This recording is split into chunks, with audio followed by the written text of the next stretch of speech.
Wow, folks. I just finished recording the whole video.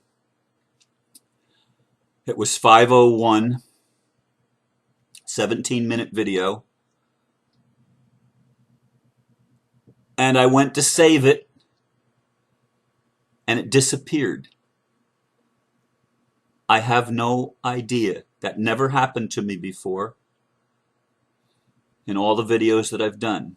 It's gone. It disappeared. So I have to do the video over again. I did start at 4:44 as usual. And I've put the candles out. I'm going to do it without the candles.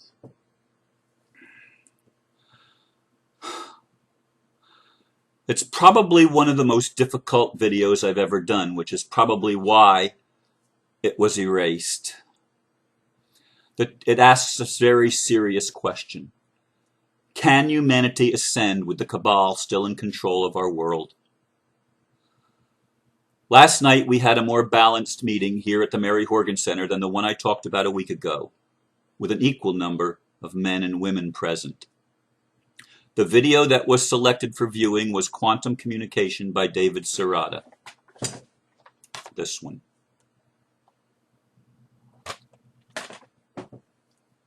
In that video, Dr. Bruce Lipton said what I've heard him say in several other videos, that our DNA does not determine our experience. It is the field that programs the DNA.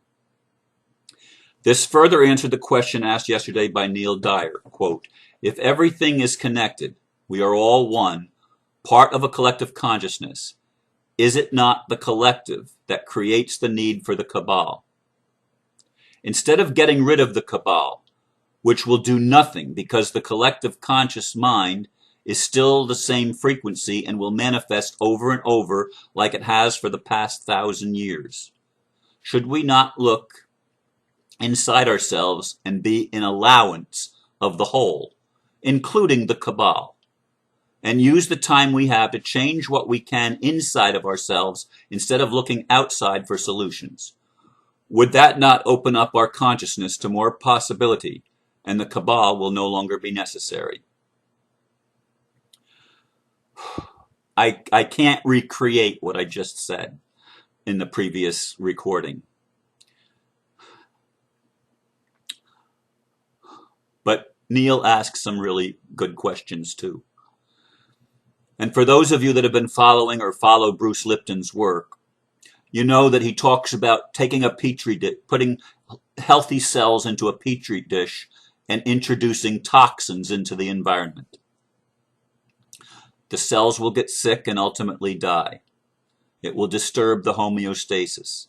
But once even the cells are sick, if you take it and put those cells into a healthy environment, the same cells that were getting sick will heal and get better and be restored. This is science, folks. I'm not talking about metaphysics or something other than what has been said by those that research such things. Don't you think that the people that control the world know how important the environment is in creating health or disease, in creating a life-sustaining environment or a death-producing environment? Why do you think the Cabal puts chemtrails in our air?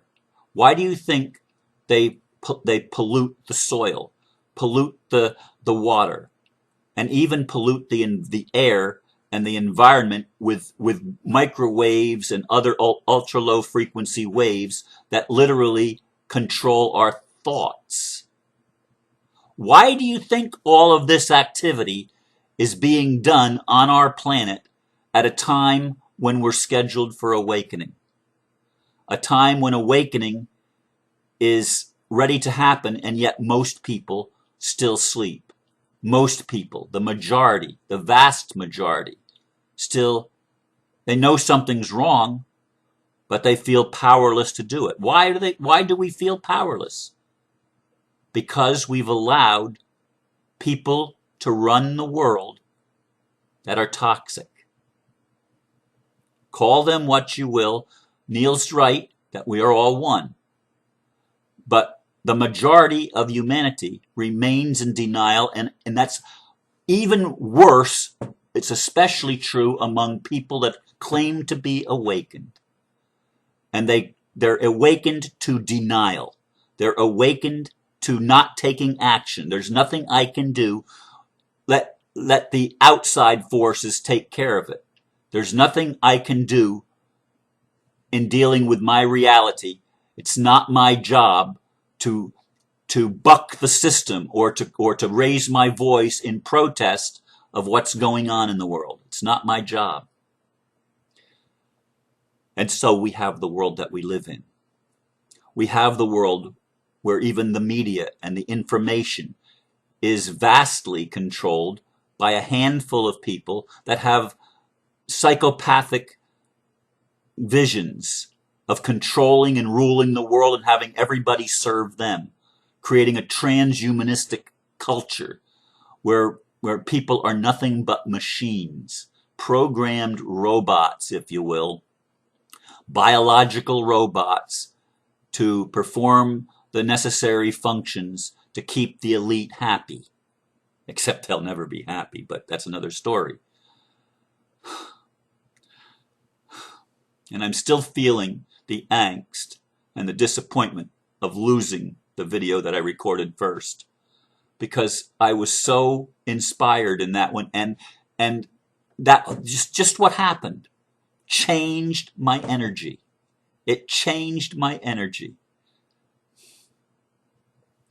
And I don't even know at this point if I can even, I so know where I was, and I so know where I am right now.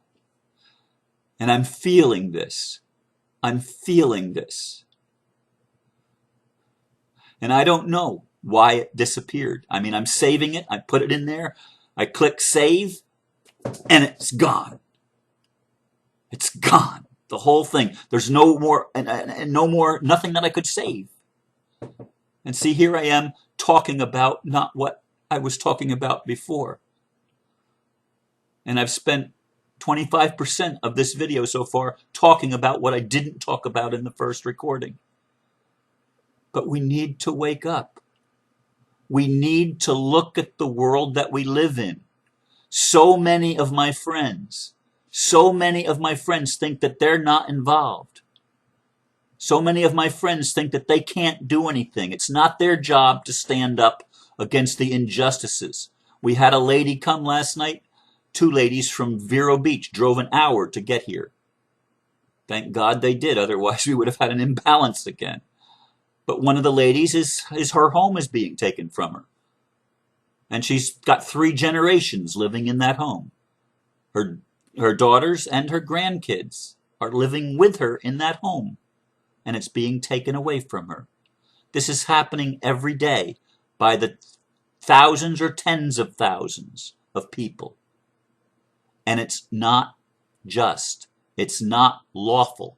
Neil is in the school of thought that says admiralty law is good. There's grace in admiralty law, and it's good. It's just the way it's supposed to be. It's just what it's supposed to be because the collective consciousness produces this. So we have to allow the cabal just to be. And we need to reprogram ourselves. We need to do the work inside. That's true. That's true. But the movie also talked about coupling. And it didn't talk about community, but I'm talking about community. How much more powerful it is when we can create an environment of love instead of an environment of fear. Fear is a toxic environment. Folks, humanity is living in a toxic environment. And that's mental, that's physical, and that's spiritual, and that's emotional. It's a toxic environment. And we don't even create communities where we can recognize and admit the problem and deal with the problem and take actual action and steps to change the way we respond to the cabal's criminality. We do have power, and the power is in the economy. And I didn't say that in the previous one. But we can stop paying If everybody stopped paying their credit card bills and their other so-called loans and mortgages and stuff like that, if we all stopped, it's game over, folks. That's the control mechanism. That's the control mechanism. But we can't even agree. Well, I've got to keep paying this because otherwise they're going to come after me and they're going to take me too. And I don't want to be one of the ones that gets handcuffed and hauled off to jail. I don't want to be one of the ones that has my home taken away from me and gets my security. You know, it's easy to wax eloquent. It's easy to say, oh, Ron, just turn your mind to something positive. I don't want to play your game of denial. I'm sorry. I don't want to play that. I came here to embrace all of it because that is love. That is love. And I've wrestled for the past week having to ask one of my friends to leave and not come back. That really hurt. That really hurt. But I'm tired of people that just won't get on board to make the changes necessary that we can make. But we play the game. We let the cabal run over us. We let the government have its say. We don't stand up for our natural rights, for our common law rights, for our freedom. We don't stand up for justice because, well, that's the way it's supposed to be. The world is perfect just the way it is because our collective consciousness created it to be this way. That's true. And look what's controlling the environment of our consciousness. Look what's controlling it. Granted, we have an influx of photonic energy. We have an alignment of planets and of stars and of galaxies. We do have a lot of things going for us, but there's still an awful lot of people that are resisting taking action because, well, that's the way it's supposed to be. Folks, all the violence and all the crime and the crime is the petty crime is usually people just trying to survive in a world, in an artificial world that has been created that makes survival difficult, when we could create an environment that prospers everybody and blesses everybody. But no, that's not the environment that we live in, folks. Open your eyes, and more importantly, open your heart. And yes, open your mind too. But the heart is the powerful thing. You've got to love, and love means taking action. Love means going in and going into the fire and rescuing the baby from the bedroom and coming out with her, even though it's risking your own life to do it. Love means taking action and removing the toxins that you're able to remove, doing what you can do because we are at a critical time. We are at a critical stage in our awakening. And they, the cabal, are trying to stop the awakening because it changes the game. They are no longer in control when the people wake up. And they know that. That's what the movie Sirius was about, among other things. It's about waking people up to the game that's being played and how sick and criminal our governments are. We need to change that. How sick the financial system is. We need to change that.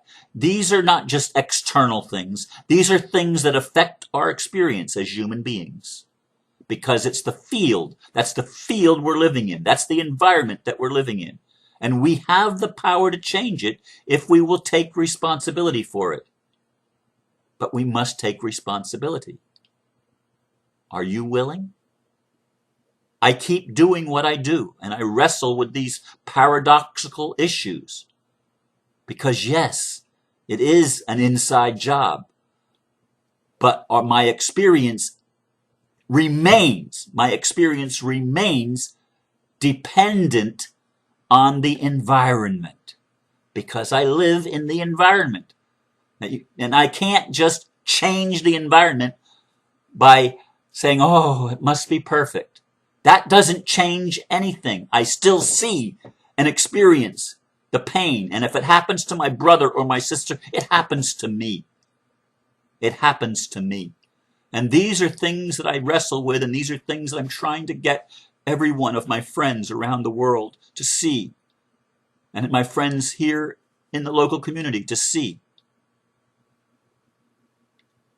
I think I'm finished, and I apologize for not having the candles burning for the second time, and for starting at a different time. And, I've already explained that. I feel really bad about that, but there's nothing I can do about it except accept it. Thank you for listening. Namaste.